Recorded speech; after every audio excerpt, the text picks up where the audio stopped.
ఒకటే మిమ్మల్ని కోరుతున్న అమరావతి పనులు చాలా ఫాస్ట్గా జరుగుతున్నాయి. తొందరలోనే ఇన్నర్ రింగ్ రోడ్ కూడా తీసుకొస్తాం. నేను ఇక్కడ ఒక విషయం మీ అందరికీ చెప్పాలి. అమరావతి ఒక మోడల్.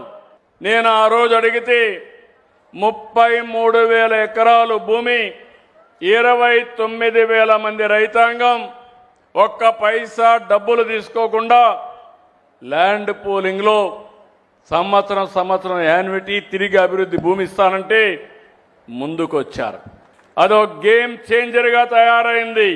ఈరోజు అక్కడ అమరావతి రాజధాని వచ్చింది. వాళ్ళ దశ దిశ మారిపోయే పరిస్థితి వచ్చింది. నిన్న పక్కనే మళ్ళీ అడిగాను, ఫేజ్ 2లో దానికి 16,000 ఎకరాలు మళ్ళీ ల్యాండ్ పూలింగ్లో ఇస్తున్నారు. అది వాళ్లకు నా మీద ఉండే నమ్మకం. నేను వాళ్ళ రుణాన్ని తీర్చుకుంటున్నాను.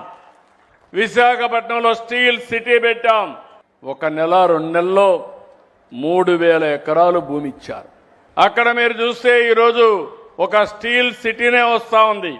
నిన్ననే అంతర్జాతీయ కంపెనీ, అతిపెద్ద కంపెనీ టెక్నాలజీలో గూగుల్ తెలియని వాళ్ళు ఎవరు ఉండరు. మీరంతా కూడా గూగుల్ వార్తలు సర్చింగ్ అన్ని చేస్తూ ఉంటారు. కాబట్టి అలాంటి కంపెనీ దేశంలోనే అతిపెద్ద పెట్టుబడి అంటే 15 బిలియన్లు అంటే 1,40,000 కోట్ల రూపాయలు పెట్టుబడి పెట్టి మన రాష్ట్రాన్ని టెక్నాలజీలో అంతర్జాతీయ స్థాయిలో ప్రపంచంలో నెంబర్ 1గా చేయడానికి ముందుకొచ్చారు.